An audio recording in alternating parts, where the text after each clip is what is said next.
রিয়া আমাকে ডাকছে। তুমি কি শুনতে পাচ্ছ? হাই রিয়া।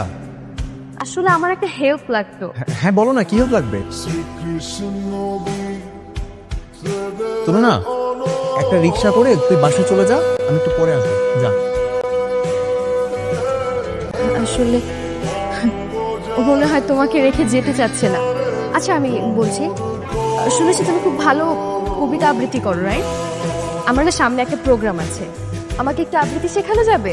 হ্যাঁ অবশ্যই, আমার কাছে একটা কবিতার বই আছে, আমি তোমাকে এটা দিয়ে দিচ্ছি। তুমি রাতের বেলা আমাকে একটা ফোন করবা, আমি তোমাকে কিছু ট্রিক্স শিখিয়ে দেবো। সেই ট্রিক্সগুলো থেকে তুমি খুব ইজিলি হচ্ছে গিয়ে আবৃত্তি কি করে ভালো করে করা যায় সেটা পারফর্ম করতে পারবা, কেমন?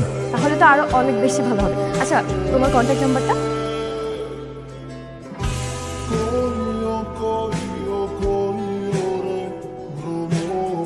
এই যে আমার number.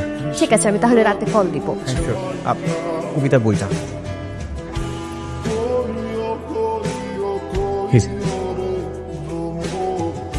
Thank you so much. আচ্ছা বাসার দিকেই তো যাবে, চলো আমিও যাব। হ্যাঁ শিওর।